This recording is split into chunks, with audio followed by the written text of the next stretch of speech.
Alright, 3, 3. 2. Alright. Oh!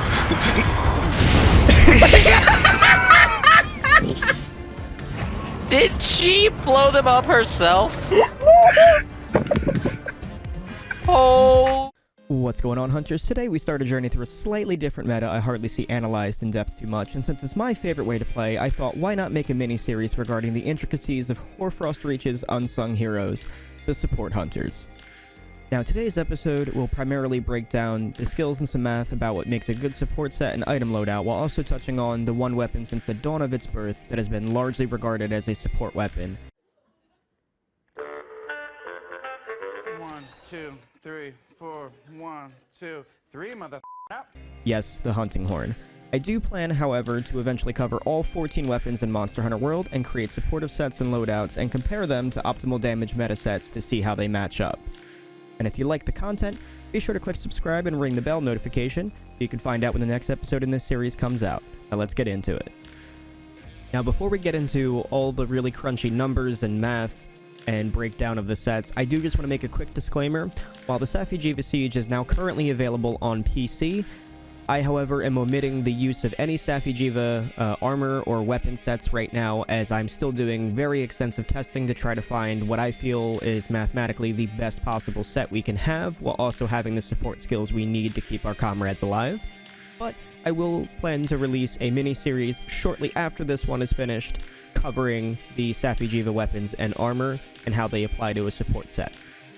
Also, while my decoration collection is not perfect, I, however, am using the Honey Hunter app for all of my damage and EFR calculations with optimal decorations, so I will have build cards posted in the video as well as down below, should you need them for reference in the future, while also giving my current build suggestions given my decorations. And by all means, hunters, if you have any suggestions that you feel might better any of the sets that I'm about to show in this or future videos, please let me know in the comments. Now, with all that rambling out of the way, exactly what skills we'll be trying to jam into our meta sets in order to become a support hunter? Well, just as in base game, we're going to want 5 points of wide range, which, thanks to Monster Hunter World Iceborne, we actually get all of them in a single charm.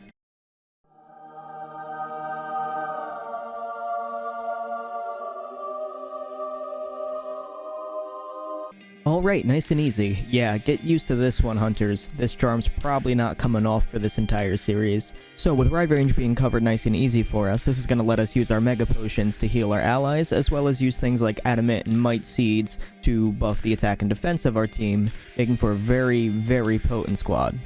And with wide range being covered nice and easy for us, most people are going to think, okay, great, we've got our wide range, we've got our mega potions, we'll just keep our team healed, and we're good. Not so fast. We also have useful buffing tools, such as Mega Armor Skin, Mega Demon Drug, Adamant and Might Seeds, as well as our pills to make sure everybody is at their maximum potential, as well as access to some key corner use case items that most hunters might forget to bring with them in a given particular matchup, but we'll touch on those later. The next two skills we really want to focus on as a support hunter are speed eating and free meal.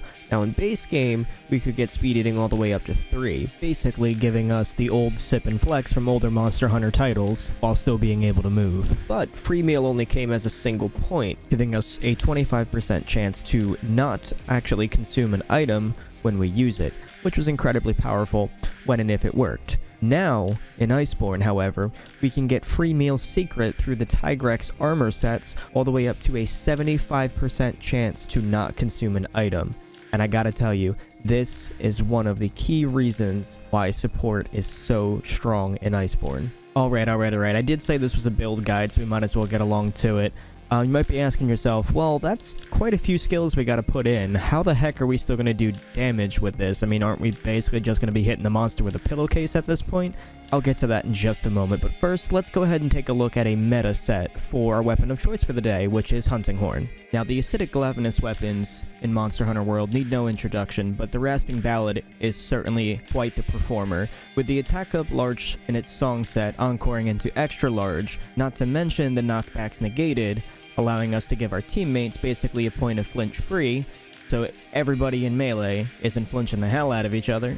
This Hunting Horn is absolutely a superb choice for a support set. There's only one small caveat here. The Rasping Ballad is balanced with absolutely piss poor sharpness levels, and it's taken us an entire 5 points of handicraft to get a reasonable level of purple sharpness, maintaining that with a Master's Touch set given to us by Teostra. Now, since we want to build 3-piece Tigrex, absolutely relying on a Master's Touch build here is certainly going to be a no-go, plus that Handicraft Charm needs to make room for our Friendship Charm. So sorry, Acidic Lavinus, you're not taking top spot today, not for support at the very least. But this does give us a nice baseline to work off of in terms of how much effective raw damage can we really expect out of a Hunting Horn, to compare it to how much we're going to be losing by putting in our support skills to see if it's really worth it in the end. Thankfully, Acidic Lavinus is not at the top of the mountain by himself when it comes to meta Hunting Horns, so let's take a look at some of our other options, shall we? Alright, so next up for observation here, we have the Sonorous Ice... The ones from the giant ice dragon that does the stabby stabs. Alright, the Sonorous Iceville definitely has one of my favorite Hunting Horn song sets, with an attack up large, health boost large, and defense up large.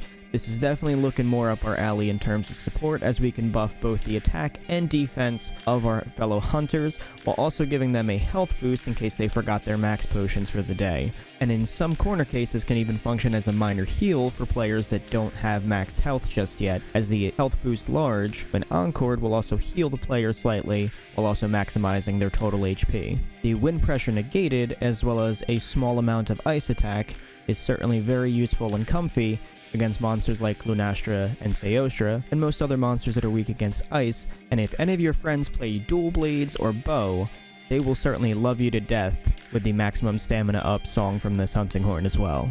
So far, things are looking up for a support Hunting Horn set.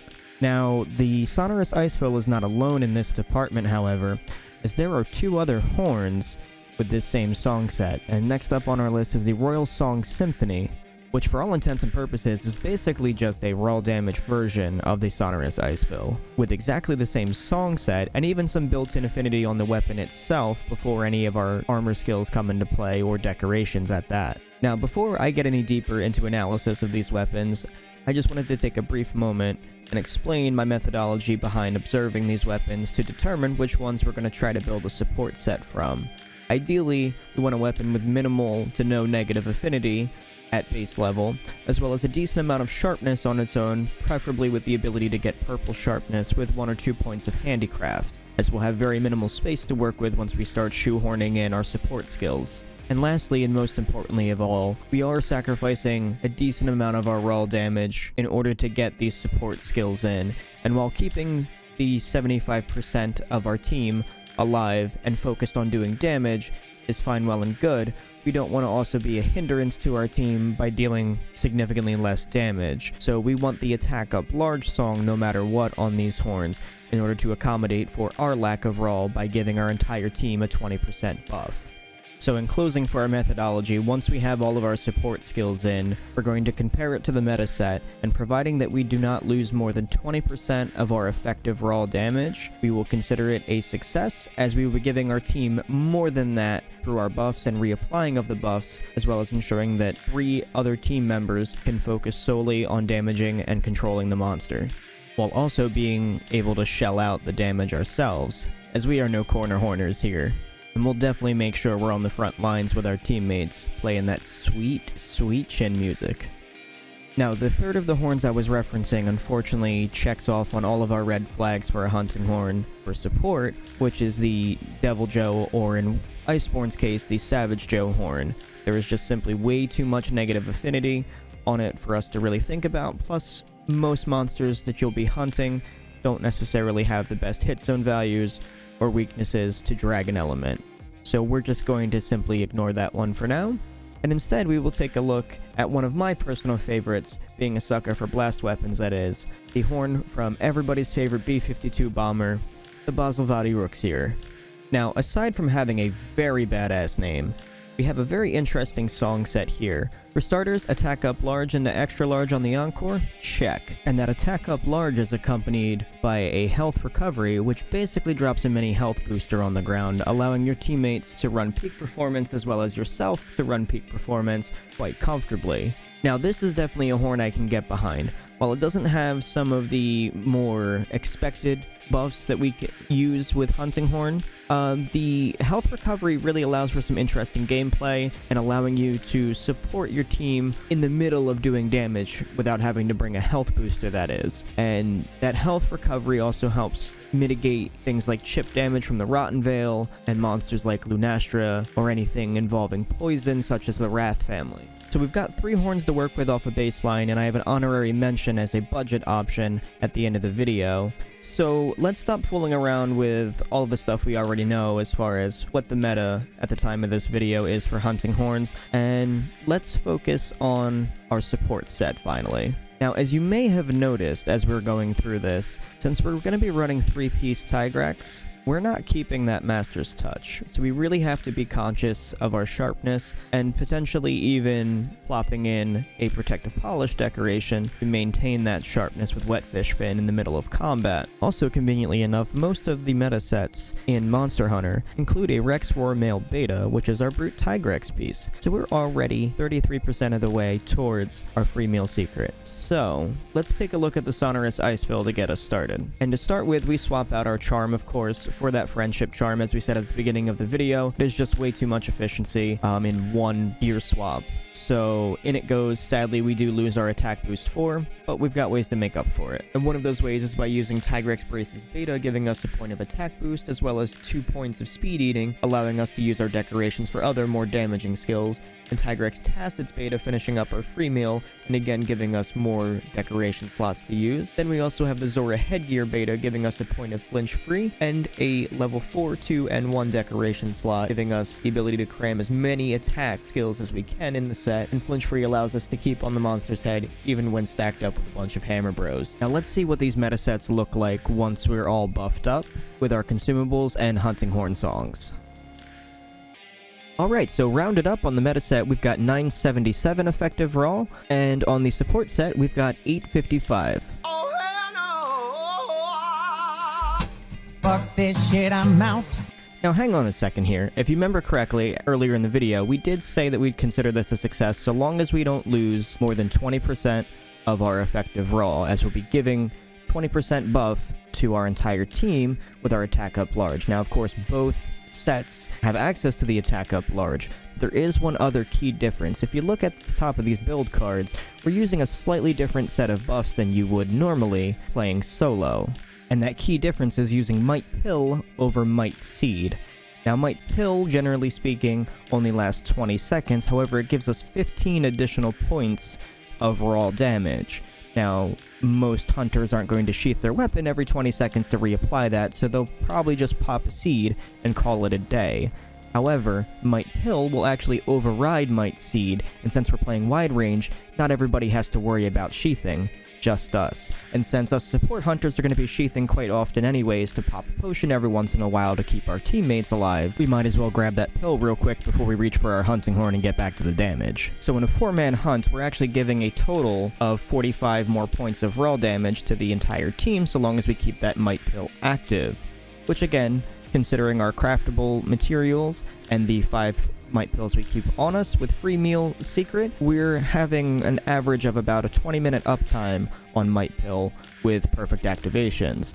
So if we just assume that we're taking on that additional 45 points of raw, and yes, I understand this isn't a perfect calculation, but there are just simply too many variables as far as what other hunters could be bringing with them, so we kind of have to take this and apply it to our own slightly imperfect skills, and that'll give us a reasonable gist of how much more effective it is to have Might Pill active for an entire hunt over Might Seed. That's just assuming that the meta hunter is going to sit there and reapply and keep active all of their consumable buffs.